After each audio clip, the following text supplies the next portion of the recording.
A breakthrough study called Blue Zone Project propelled the world towards a lifestyle re-examining like never before. As the project reveals, what we eat, drink, and do from day to day determines our health and life outcomes, even reaching the ripe and active age of 100 years or more. The extensive study identified 5 locations across the globe whose people seemingly had access to the mythical fountain of youth. Let's discover these secrets revealed by one of those people groups, the Adventists, in light of science and faith.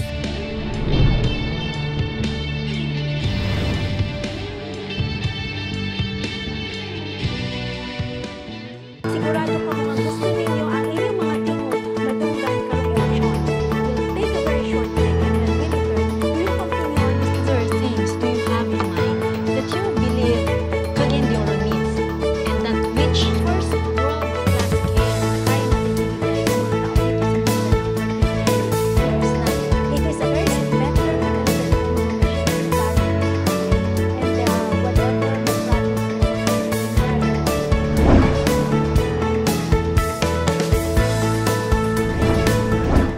Welcome to Dynamic Living, the Total You, our dear viewers and listeners over the radio.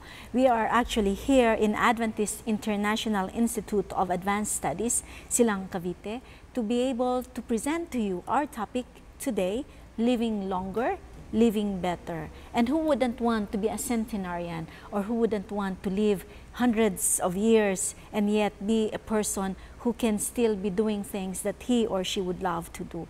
I am very much honored to have with me in the studio our guest for this first part of this Living Longer, Living Better, Dr. Yvonne Zamco. She's a medical doctor and a professor at this institute. Welcome to Dynamic Living, Dr. Yvonne. Thank you very much. I'm happy to be here.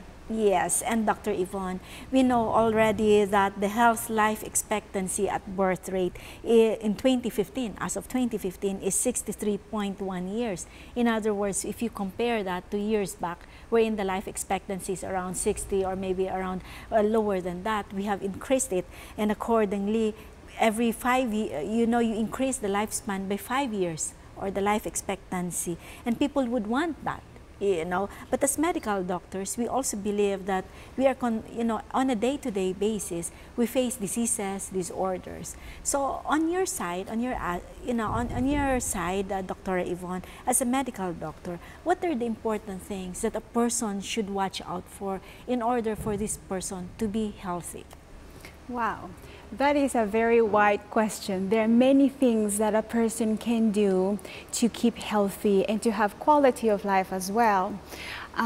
But to make it simple, and luckily for us, there are very basic, inexpensive ways that we can start doing in our personal lives to keep healthy.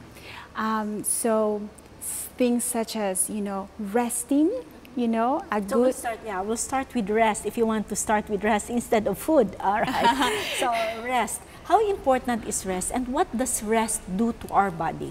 Well, rest kind of resets our body. It's needed for our functions of, during the whole day we've been up and about, working our brains, working our muscles. If we continue that way during the night, or if we don't stop to a certain period of time, our body gets tired.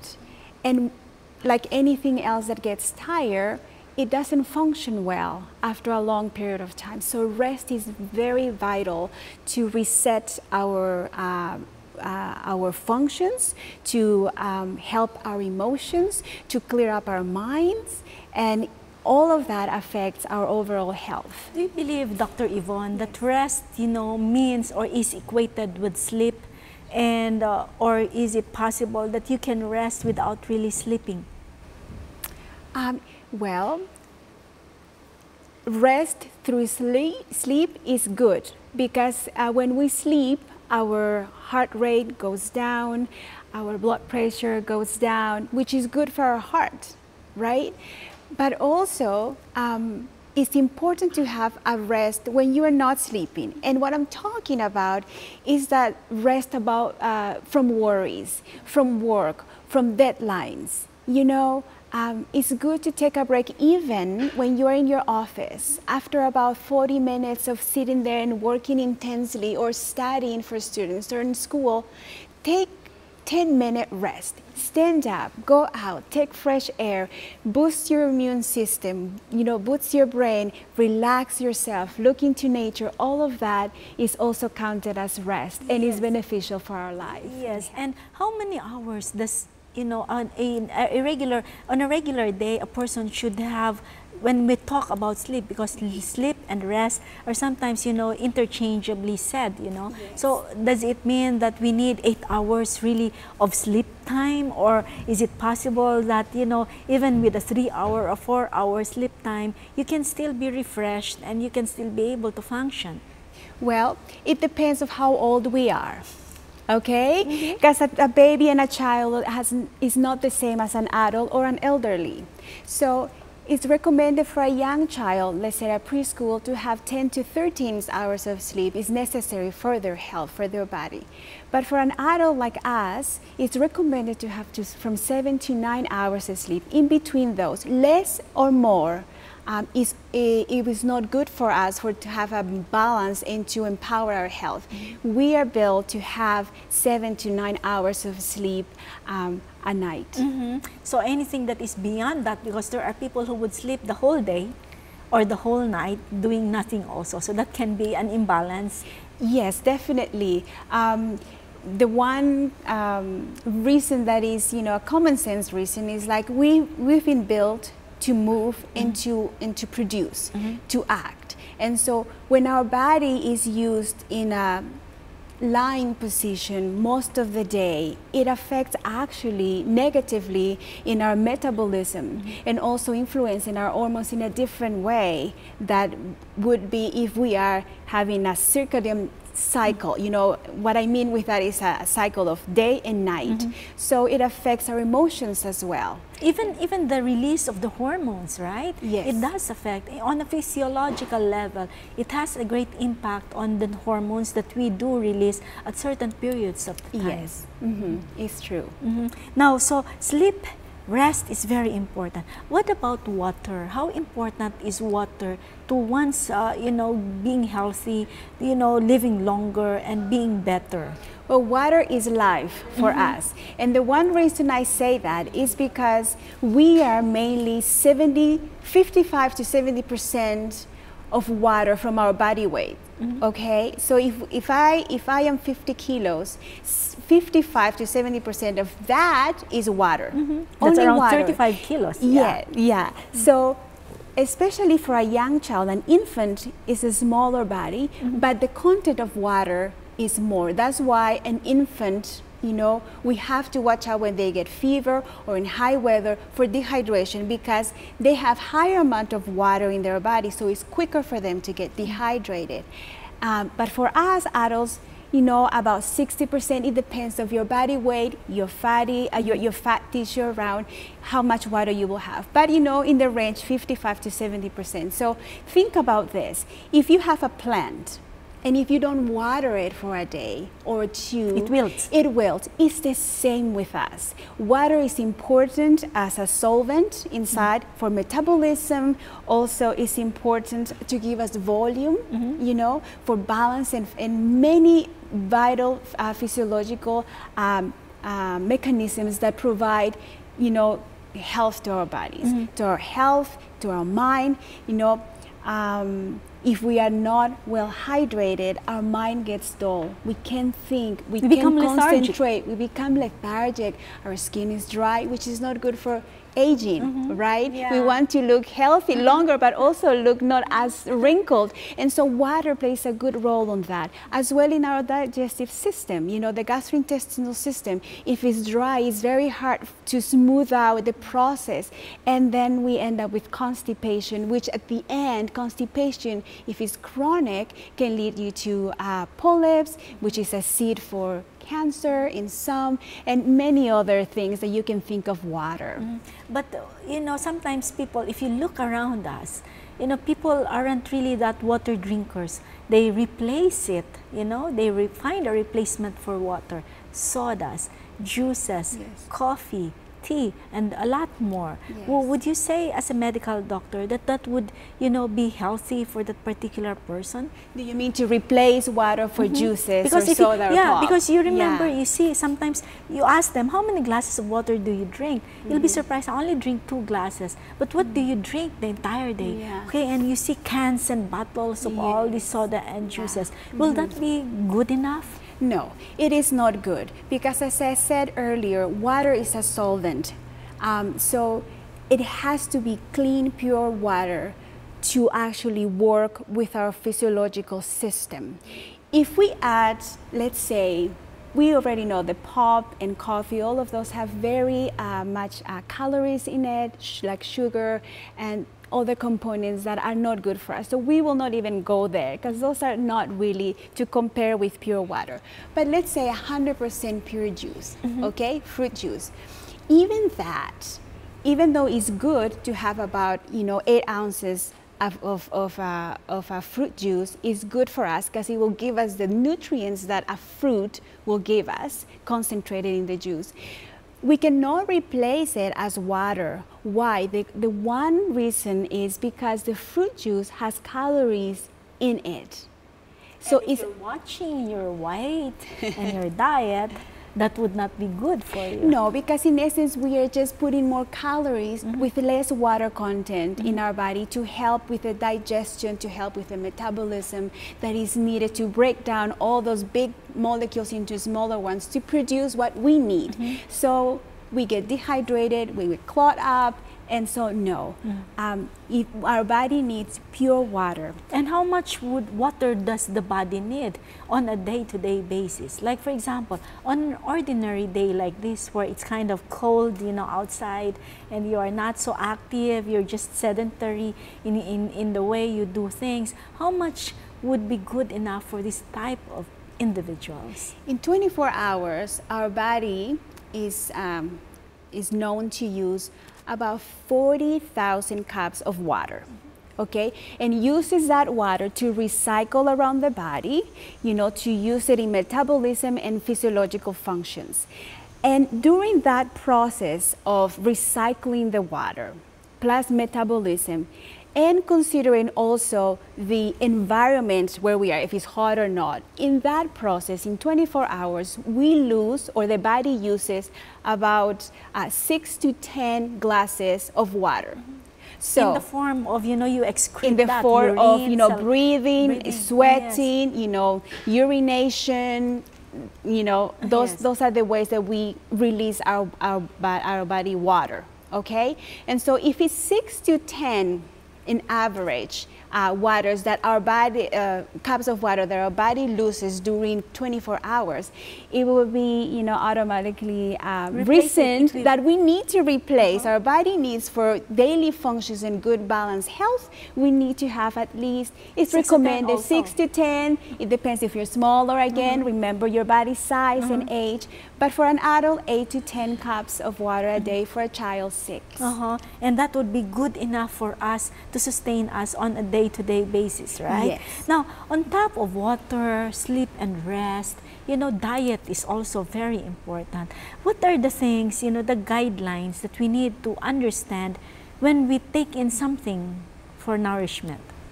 Wow, that is a big, big question. And well, where do we start with? For diet, the first thing we need to think of, eating to feel full is not healthy. Okay, we need to watch out of quality of food that we put in. So it's not the amount or the number, but it's the quality and the balance. It has to be balanced. When I mean balance, it has to be a certain amount of energy foods known as carbohydrates. We need to have some minerals and proteins and minerals and vitamins that comes from fruits and vegetables, and some small amount of protein that can come from natural sources as well as animal sources. So we need to understand that our body only needs a very small amount of protein, as believed in the past, where we thought that body needed a lot of protein. Yes. You know, and the function of protein for us, what it does, it actually repair our systems, our tissues. If I get a cut, you know, if I have enough protein, it will help me rebuild. Bones, anything, cells, protein is like they're replacing the blocks. But we don't need huge amounts of that. We need just a little bit a day. But what we need the most is our energy. And that comes from carbohydrates, such as, you know, your rice, potatoes, cassava, bread in North America. Those are your carbohydrates. But you cannot just stop with protein and carbohydrates, which is usually the diet that we often get. Right? And we get a little bit of fruit and a little bit of salad. In reality, we need about half of our plate. If we look at our plate, half of our plate is recommended to be filled with raw vegetables, colorful vegetables, and fruits. All right? Because those are the cleaning components of our diet in our body. It's the fiber that we need to clean up all the ways to function well, to prevent constipation. And actually, if you look at it, Dr. Yvonne, you know, these colorful rainbow foods that we have, that we eat, are actually considered also as something that are, you know, it stops radical formation. It helps as an antioxidant. Right? So that if you're a lady, or, you know, men today also, just like women, would like to look handsome and beautiful and, you know, with those flawless skin, that will actually help them. Yes, it does. It does. There is wonders in the raw vegetables and the fruits. You know, they are, they're free from cholesterol. Okay, which is great news already, but they have so many components such as antioxidants, which are good for, you know, preventing, you know, premature aging, you know, and also preventing for cancer cells. Yes. Now let's go to the fourth one that we need. Wherever you go, you're blessed here in this campus. When I went out early this morning, fresh air, you know, but when you go to the cities, to highly urbanized places, you don't get to see that. So how important also for us, for the body, for the human body, to be able to breathe in fresh air? Fresh air is important to prevent sickness. If we are constantly in an indoor room with recirculated air, within that recirculated air, we also have all the biological contaminants and also irritants in the air. All of that will affect us inevitably with, you know, some irritants that will produce allergy reactions to us, you know, or, you know, colds and flus go spread around. Diseases, infection, right? Yes. Especially to the respiratory system, but as well as the mind. When we are in a room that has no fresh air, or in a clogged city, downtown city, oxygen is not pure, and we need oxygen to have a clear mind, to make good decisions, to be alert. If we are constantly exposed to that kind of clogged air, lack of fresh air, it is not healthy for us. It can make us even also depressed, because we're in this gloomy room, constantly surrounded by walls or smog or buildings and vehicles, without really seeing something that we were built to see that will help us to enhance our health. So it would be good advice to our viewers that if they are, you know, hold up in that kind of situation, because not everybody's blessed, you know, with an area like this where when you get out, you get fresh air, would be for them to find the time, maybe in a week or maybe in a day, to be able to get and grab that fresh air also and get out where they are. Definitely, it is. It's going to be a plus for anyone, you know, even if you have, you know, plants inside your home. It's still different. It makes a difference. So try as much as you can, open your windows, you know, take a break, try to look for that fresh air. Yeah. When it comes to physical activity, Dr. Yvonne, And physical activity and sunlight, sometimes they go hand in hand, because if you notice, exercise goes out, very early in the morning, and the sun, is so beautiful to look at. How important is that also to maintaining our physiological processes in our body? Physical activity. Yes. Yes. Well, physical activity is just my favorite. Physical activity will increase the functions of your insulin hormone, which controls your blood sugar. Okay. And people today are having problems with their diabetes, right? Yeah. It's number one killer now. Yes. So also, when we do physical activity, our blood flow for the brain, especially for the brain, increases, which at the same time brings the other benefit, which is stimulating our emotional center for the brain, which is known as the limbic system. This center creates that feeling good, feeling. So if you think, emotions creates emotions, okay? Being physical active helps us maintain that happy, stable feeling, which is also helpful for our studies, for memory, for work, anything. And even for relationships, Dr. Yvonne, if you have that feeling good in yourself, it reflects in the way you interact with other people. Thank you so much, Dr. Yvonne, for making us understand on the basic things that we need, to take care of so that we can live longer. What would be your message to our viewers? Well, dear viewers, nowadays modern medicine is overwhelmingly reactive rather than proactive.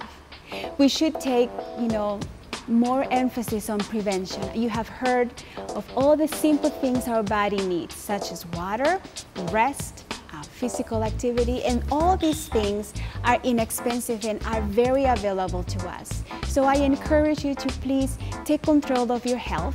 Your future is in your hands. I know that we can do this. Please think about it, make a choice and share this information to others, because prevention is better than a cure. Yes, please stay tuned. We'll return and we will continue on with our discussion, living longer, living better.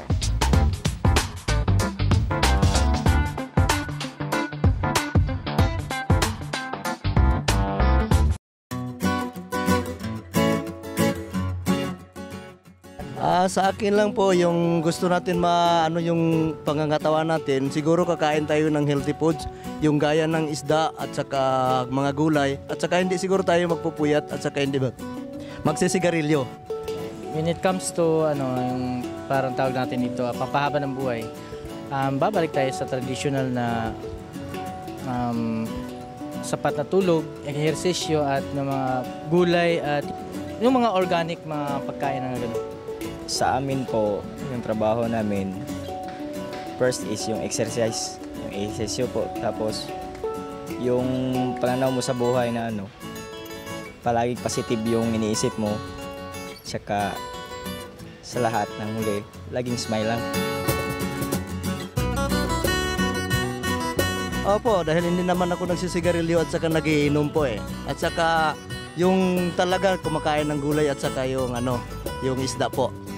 Malaking challenge ang pagpapractice, pero I make it a point na of course during weekends after pag my time, we have to have an exercise. Pinapractice namin ng palagi, ma'am. Yun, para lagi kang high moral. A breakthrough study called Blue Zone Project propelled the world towards a lifestyle re-examining like never before. As the project reveals, what we eat, drink, and do from day to day determines our health and life outcomes, even reaching the ripe and active age of 100 years or more. The extensive study identified 5 locations across the globe whose people seemingly had access to the mythical fountain of youth. Let's discover these secrets revealed by one of those people groups, the Adventists, in light of science and faith.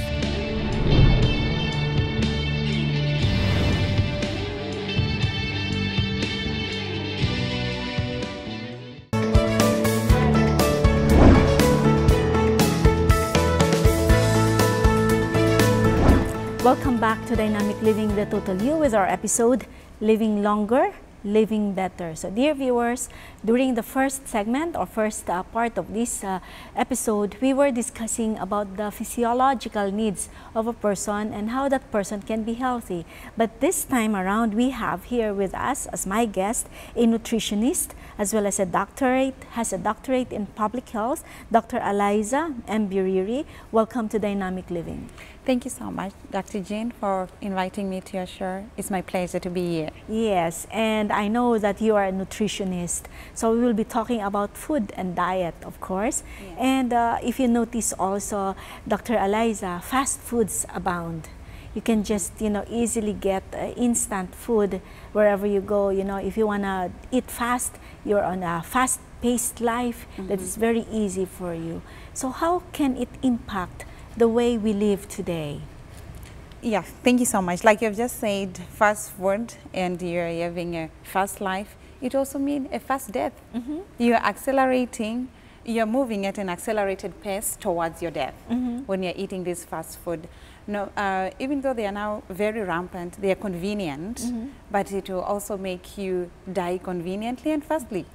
So we may need to be watchful about those fast foods. All right. Now, so let's go now to the very basic of our discussion this morning. We believe that, when man was created, it was a plant-based diet. Yes. And eventually, animal diet was included. But there seems to be a trending these days. People, although I said that fast foods abound today, but there is also an awareness now wherein people would like to revert back to a plant-based diet. What would be the significance of this? When you're looking at a plant-based diet, the benefits of a plant-based diet, there are more benefits. For example, they have a preventive. It delays disease, or it may even use it for therapeutic purposes. So looking at non-communicable diseases that we have, the increase in non-communicable diseases, one way to slow down non-communicable diseases is by having a plant-based diet. So a plant-based diet is ideal looking at the current situation that we have with regards to non-communicable diseases. So when you're talking about plant-based diet, you're talking about fruits, about nuts. Yes, we are talking about fruits, we are talking about vegetables, we are talking about legumes. So this a plant-based diet, it means that your diet is mainly based on plants, on fruits and vegetables. So in other words, per meal, when you prepare your food, you're talking about 70% of that or 80% of that would be fruits, vegetables. Vegetables, yes. And you nuts. need, for example, when you're looking at vegetables, your ideal savings of vegetables will be like 7 to 9 savings of vegetables per day. You need 3 to 4 fruits a day. So if you're going to cut these across the day, you may have to have 2 savings of vegetables in the morning, 2 in the or 2 to 3 in the afternoon, 2 in the evening. You need to have maybe 2 fruits in the morning, 1 in the afternoon, 1 at night. So that's how you break it down. Yes. But is there such a thing as, Dr. Eliza, a correct or a balanced diet? And is this something that is applicable for people all over the world or across the board? In other words, children, males, females, Caucasians, Filipinos, and the like. When you're talking about diet, one important aspect is diet has to be balanced. If you lose the balance, it may have disastrous consequences in your body, even if you're on a plant-based diet. So you can be on a plant-based diet, but your diet is skewed towards certain nutrients, and you may end up lacking some important nutrients. So your diet, whether you're young, you're old, children, everyone, you need to have a balanced diet. You need to strike a balance between the carbohydrates that you're taking in. You need to strike a balance between the proteins that you're taking in, the vitamins that you're taking, and the fats that you're taking in. For example, a normal adult, a woman, may need about 2,200 calories per day. And those calories, you need to balance them. You need to know. So if these 2,200 calories about 30% of them, or maybe let me say, if 70% of them are coming from carbohydrates, it's already unbalanced. So you need to balance, like we talk about in your plate. At least you need to know, okay, this half side of my plate, I need to have fruits and vegetables, I need to have the protein, I need to have my carbohydrates. You need to strike that balance. Otherwise, you also end up losing what your body needs if you have an imbalanced diet. If you have an imbalanced diet, yes. So we have deficiency because of an unbalanced diet, and also toxicity because of overeating even the good foods. You can have deficiency and toxicity. Yeah, I'd like to follow through that, Dr. Eliza. You know, when you talk about nutrition, there can be undernutrition and there's also an overnutrition. And either way, it's bad for one's health. Yes, it is. Yes. So undernutrition is whereby you're lacking most of these nutrients, because we have things like kwashiorkor, we have marasmus, like protein energy malnutrition, where people are lacking protein and energy giving foods. And overnutrition, we are looking at people eating more than they require. That's why we have obesity, we have overweight, because of overnutrition, overeating, particularly carbohydrates and fats. They will make you obese.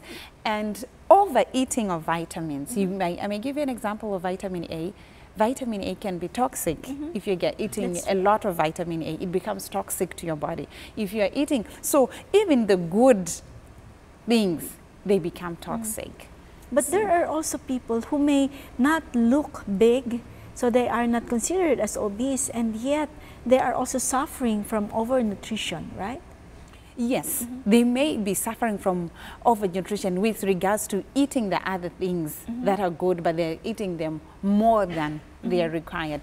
For example, when you are going to eat more than the required servings of fruits and vegetables, what may happen, it may end up you eating less of your energy-giving foods, because eating lots of fruits and vegetables more than the required, it may not give you enough space to eat the carbohydrates that you need. And by so doing, you may get to, you may start losing your weight, which may have negative impact for your body. Because there are certain, like the brain has certain, is particular in terms of the glucose. It needs glucose and only glucose. So there are certain parts of the body that may make use of fatty acids. And so if you're cutting down your carbohydrate too much, it may have negative effects. Yes, that's why it has to be, you know, everything should be placed in the proper perspective. Now let's talk about the Blue Zone Project. You know, people have been aware about this, wherein, you know, there are certain areas in the globe, you know, wherein people live up to 90s, up to 100, and yet they're very healthy, they're having quality life.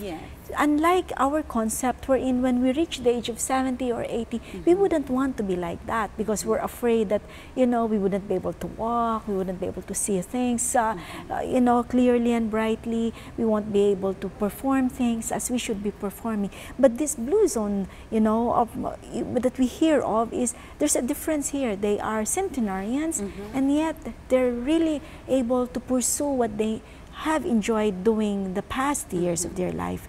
Yes. When you're looking at the Blue Zones, one thing remarkable about the Blue Zones is they do not only have long lives, but they have long and healthy lives. So that's what we need. You need to have long and healthy lives. And one of the main characteristics of these Blue Zones is their diet. Their diet is almost similar to the original diet, the diet which is a plant-based diet. Of course, when you're looking at the Blue Zone, the Sardinians and There are 5 of them, right? So we have Okinawa, Japan, we have Sardinia, we have Italy, in Italy, and then we have in Greece also, right? Yes, we have in Greece, we have also in Pakistan, we have the Unza. And the last one, which is actually catching attention now, is the Adventists of Loma Linda. Yes, in California.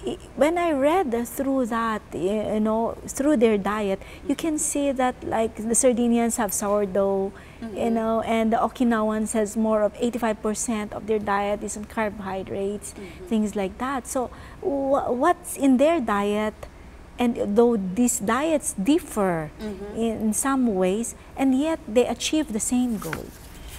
One thing characteristic of their diet is that these diets have a plant slant. So you find that they have fruits and vegetables. They also have legumes. For example, the Okinawa, they have tofu in their diet. So the benefits of legumes in your diet will be like for prevention of heart disease and also cancers. This has been studied over a long time. So you'll see that even though they eat meat sometimes, even when they have festivals, they may eat meat, but this meat is not a regular part of their diet. Look at the people in Costa Rica. They use meat like a condiment. It's not like it's the main part of their, it's not their main dish. So when they are eating meat, whether it's due to lack of access of the meat, but the times, even if they have access to it, they eat it in moderation. We may know about one of the first books to be written on longevity in 1550. This Italian author, he said, one of the key things is moderation to all things. So in other words, Liza, it's not just the kind of diet that you have, but moderation here comes in and is also a factor that has to be considered for one's longevity. Yes, it is. It is an important factor. So you have to, everything should be done in moderation. Look at the Okinawans. They have this 80% full when they are eating. They do not eat to like 100% full. They'll eat only up to 80% full. When you say 80% full, if you need one entire whole plate for you to be filled up, so that you feel that, okay, I'm filled up, I'm full, so I can, you know, be able to function. You're telling our viewers and listeners that only 85% of that, so you remove 15% of what you used to eat from your plate, and that should be enough. And that should be enough. And when they do that, they also, the way they eat their food, they focus on the food, which is an important concept. They focus on eating. They do not eat while watching TV, or they eat while their minds are not engaged on the food. Their minds are engaged on their food. They enjoy their food. That also is a benefit when you're eating. The other concept that they have, which is similar to these blue zones, they eat most of their food in the morning and afternoon. They have like they eat their breakfast like kings, their lunches like queens, and they eat their suppers like paupers, which means they eat very light suppers and early suppers. This is very characteristic of the Okinawans, of the Hunza in Pakistan.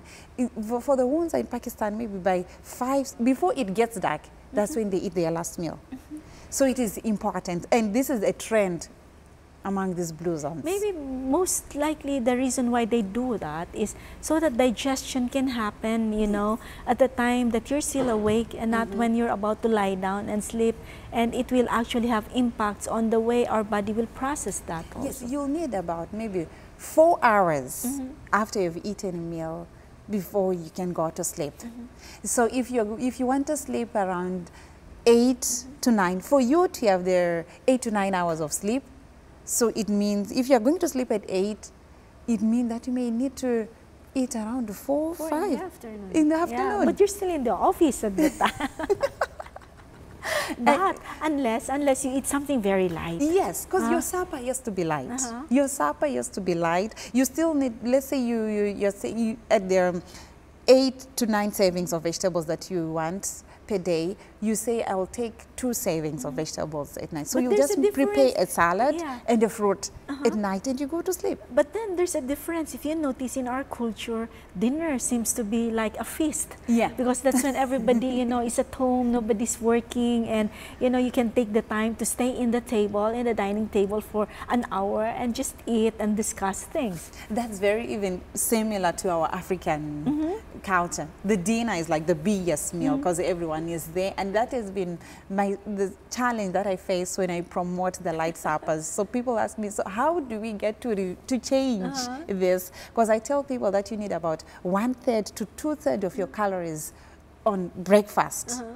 So it means that your supper will be Really small. Really small. So what you may need is to change the mindset. If you sleep early, you also wake up early to prepare your breakfast. The challenge is we sleep late, we wake up late, you are in a rush, you cannot sit down to eat a meal when you wake up late. So in other words, it's still behavior Yes. and attitude and what you want, your goals. What you want, yes. So it is important that you wake up early, you prepare your breakfast, you enjoy your breakfast as a family. But if you're pressed of time, you'll not be able to do that. So you need to balance your time. What about, is there such a thing as a fat-free diet, Liza? Do you think that it can help us if we have a fat-free diet? And how can we attain that? I think about the fat, there is a misconception about fat. I see many people promoting fat-free diets or low-fat, our bodies need essential fatty acids. Yes. For example, the omega-3 fatty acids. We do not produce omega-3 fatty acids. You need that. So you need that.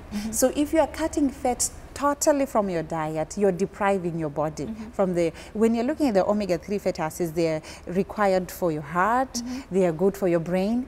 So cutting fat totally from your diet is wrong. That's where we are talking about the balance. And you are looking at the fat, what is important is for you to get the good fats.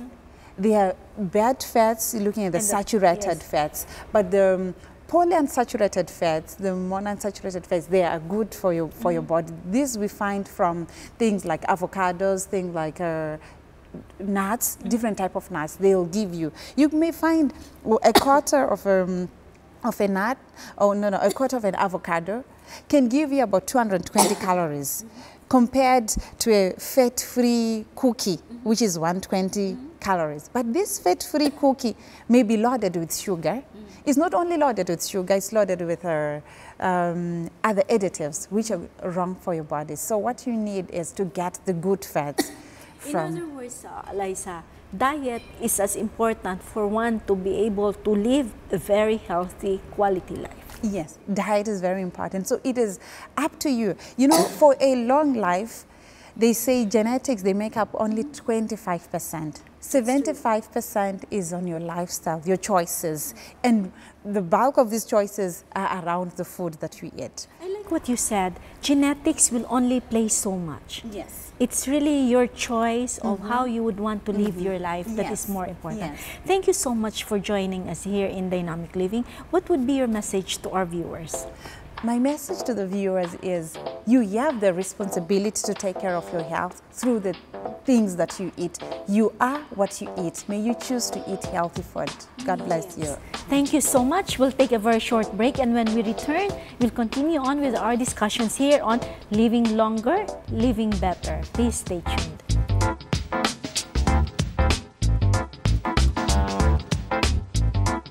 I am suggesting that since we are going to revise the Constitution, hindi naman po pwede na magpasa ka lang ng batas. Hindi biro ang mga hamong hinaharap ng isang taos-pusong public servant. Kaya kinakailangang maging matatag at malusog ang puso, isipan at lalo na ang katawan. Makakamtan ang lahat ng ito sa pamamagitan ng iyong healthy choices. Alamin ang kahalagahan ng ating mga pagpipili araw-araw. Get your copy now!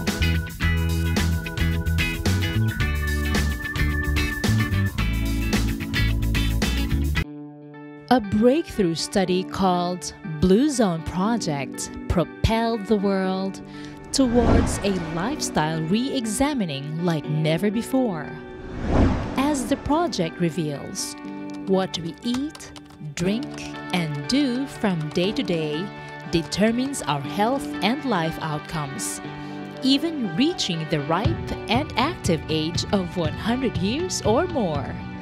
The extensive study identified 5 locations across the globe whose people seemingly had access to the mythical Fountain of Youth. Let's discover these secrets revealed by one of those people groups, the Adventists, in light of science and faith.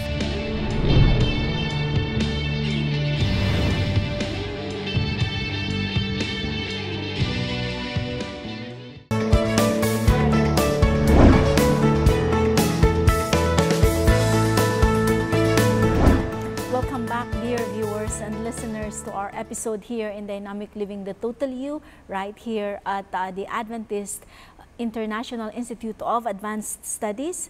I have here with me in our program on Living Longer, Living Better, a professor. He's also the chairman of the public health here in this institution, Dr. Cesar Galvez. Welcome back to our show. Sir, I'd like to, during the previous segments that we had for Living Longer, Living Better, we already discussed the basics that the body needs for us to be healthy. Now let me talk to you as a public health advocate, because that is your work and that is your commitment and your advocacies. Now, how does the environment today, when you look at it, impact the life or the lifestyle of a person? Yeah, the health of a person right now has been, the impact of the environmental issues, the environmental impact on the life of a person nowadays are trying to be quantified, right? So it depends on the authors, but the environment has an important impact on the health of individuals.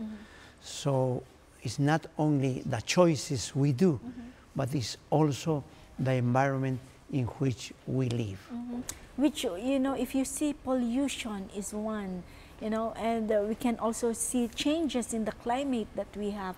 All of this will also affect one's health. Yes, the other day I was driving and I saw a jeepney surpassing me on the road.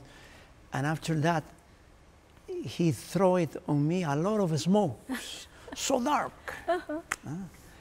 Then after the darkness was finished, I read something in the back. God loves you. Amazing. What a big contradiction. We promote our faith in God, but at the same time, with our daily actions, we might be destroying the environment. And in destroying also the image of God. Of course. On one hand, right? So right now, as we all know, global warming as a result of the amount of carbon dioxide in the environment generated by the traffic, the jamming traffic, and by cars are the cause for this global warming. And the earth and the land is doing a lot of efforts to cool the earth through hurricanes, typhoons, and floods, inundations, and all of that. So everybody is responsible of doing this. Of course, policies, politics are very important. So we need a combination. For instance, what is the individual responsibility? Garbage disposal is something important. That's something right? that we can do actually, yes. and help. Something that we can do. The 3 R's are very well known, but always we should remind about recycle things, right? But the most important than recycling is reuse.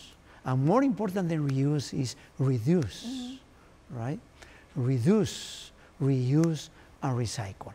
For instance, when we are going, instead of buying 20 bottles of waters, why don't we repeat the same bottle to drink water 10 times or 5 times? And it would help, in the production of these plastics and then being disposed, and which will also again affect our environment. Yes, that is true. We need to reduce that. Another thing is to fix our cars. We cannot be responsibly contaminating the air that others are going to breathe. All right. So as a Christians, we need to cut the contamination that comes from our cars. In other words, let's fix our cars. In other words, Professor, you're talking about, being responsible, not just for yourself, but for others as well. Yes, that is important. Another thing is that we should limit the use of electricity, the use of water, the use even of power. When, as an individual, when I try to save water consumption, electricity consumption, the impact is nothing when I think that we are more than 7 billion people in the world. But if I do an effort of using less, that does not mean anything. But if we have enough conscience as a community, one plus your neighbor, plus your community, and plus the millions of a country, that will have a definite impact in the atmosphere in our environment. In other words, you're now talking about the role of the community for us to be able to help each one so that we will have a better place we can stay, and it can help us also living longer. Yes, I don't know if in the nutrition part was mentioned, but people, communities with our preference for animal food. Diet, yes. Right? We like to eat chicken, we like to eat fish, we like to eat beef, we like to eat pork. What are we doing to the environment? Do you know, or do our audience know that the production of meat is impacting the environment, the atmosphere, the land, is damaging the earth 10 times more than if people would eat a plant-based food? And nobody, you know, maybe some of these people know and understand, but they don't really, you know, they have not, what do you call this, inculcated into their minds that the impact is more damaging than just, you know, eating plant-based diet. Yes. But for instance, allow me to put an example. To grow a cow or to grow a chicken, we need 10 times more water than grows corn, than grows wheat. We need 10 more times land, okay? If we, let's say, I'm not saying that this has to happen, I'm not saying that. I'm not criticizing those who eat meat, no, not at all. But I am just evaluating the environmental impact of eating meat as a society, of eating pork, eating beef, eating chicken. I'm not going against anyone, but I'm just talking about the environmental impact. If we would save the land we dedicate to plant the food for our animals, and we convert those areas, those lands, for growing cereals, vegetables, and other kind of plants, the hunger of our earth would disappear. We would have enough land to cultivate vegetables for feeding anyone in the whole planet. And there will be no hunger nor poverty. Now let's talk about stress as a factor for one, you know, that can be a deterrent for one to have a longer quality life. Okay, stress nowadays can be an accelerator or disaccelerator of cancer, for instance, right? This is an important issue. The 6 factors, risk factors that are contributing to heart attack, to stroke and cancer, one of those 6 are stress. Stress is very, very important nowadays. So how does one handle stress then? From the public viewpoint as a public health educator? Well, the individual part is important, right? Our stress is related with our personality, with our burdens in life, and the way we face problems. That is the resultant of that. It is necessary to have some kind of stress to perform well, right? It's like in this moment, to answer your questions now. You are placed in a positive, stressful situation. Yes, that is eustress, positive stress. But when a person, the demand of stress from a person comes to elevated levels, that is distress.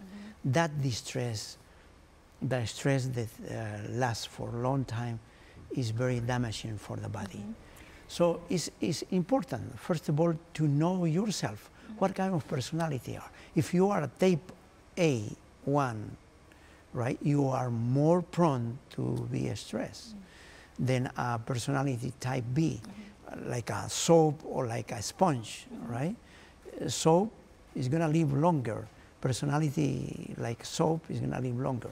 A personality as a sponge that absorbs the problems of every day is going to live less. Yes. Okay, now right? let's talk about, Professor, one of the things that is very important when one talks about lifestyle, when one talks about longevity, which is actually our topic now, is actually the role of temperance or moderation.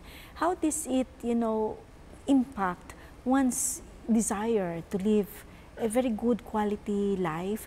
And number two are, what would be the factors that will also affect one's desire or the way a person should be temperate or moderate in what he or she eats or does? Yes, my professor at Loma Linda University, California, of epidemiology, used to tell me one of the things that there is no doubt about is how smoking is depriving communities and individuals of living longer. So smoking is one of them. Alcohol consumption is becoming a really problem in these days. Car accidents, the worst car accidents, behind of that are alcohol consumption. So alcohol consumption is the cause number one for very damaged traffic accidents. Actually, the first cause is high speed, but the cause for the worst car accidents is alcohol consumption. So alcohol consumption is something that is killing people, not only in the long run, but also in the short run. There is a term that is promoted in the Philippines, responsible drinking. I like the term responsible. But not drinking. drinking. Yeah. The ideal is not to drink. That would be the ideal. Right? But if you are going to drink, if someone is going to drink, should be in a responsible way. That means never drive and drink at the same time. Is it possible also to have responsible smoking? Yeah. From scientific viewpoint, that is impossible. Right? Asia is one sector of the world that needs to overcome, to come out with some measurements, important measurements in the government level, in the community level, in the barangay level, to educate, promote people how to stop smoking. Of course, smoking and stress are related, right? People smoke because they want to alleviate their stress, right? So it's very important to find other ways of control stress. Exercise is one way to control stress. Some doses of philosophy helps to control stress. Like the old saying that says, if there is a problem and there is a solution, why are you having stress? If there is a problem and there is no solution, why are you having stress? So next, Professor, when one would want, okay, on a personal level this time, would you want to live up to 100 or 110? Yeah, of course, anyone would like to live better and longer, right? And you mentioned to me yesterday when we were doing the pre-taping conference that your mother is 97 years old, right? Yes. And she is still up and about, healthy, and doing things on her own. Yes, that is true. And so what do you think contributed to her living up to 97 and equality life at that? I think that she's a good example. First of all, regularity. She has a fixed time for breakfast, for lunch, and supper. Regularity, that's very important. Second issue is also very important. Have good breakfast, good lunch, and eat very small amount in the night. And the third element is very important. Be positive. My mom, if you give to my mom a gift like let's say a beautiful bag, my mom will spend the whole day contemplating that bag, saying, how beautiful is the bag? Oh, this bag is beautiful. I like it. I will use it. He will come again and say that positively. And for the sense of invulnerability. I won't get sick. I can do it. I am strong. And maybe the last there is her faith and trust in the high being up there. Yes. Spirituality. There are now studies, scientific studies done about the relationship between prayer and healing. Okay? And nowadays we can affirm that sick people, people with different diseases, who pray, or people who are sick and those relatives pray for them, there are scientific studies that have been proved prayer is very effective for healing. Yes, thank you so much, Professor Galvez, for your time here with us in Dynamic Living. What would be your message to our viewers then? Just, I want to say to everyone, there is always hope for you. When you trust in God, you give your heart to Him every day and your mind. He will protect you. He will be with you every day. Thank you so much, Professor Galvez. The choices today that we make can influence the kind of life we have.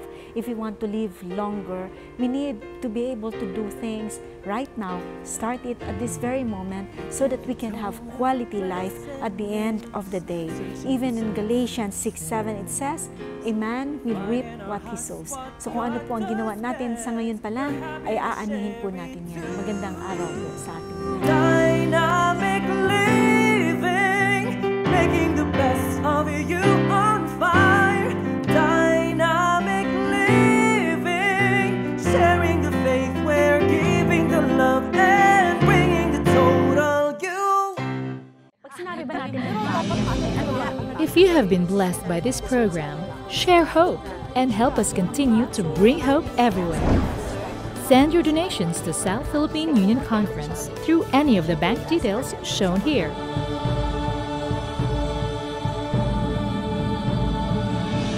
Hope Channel, sharing love, changing lives.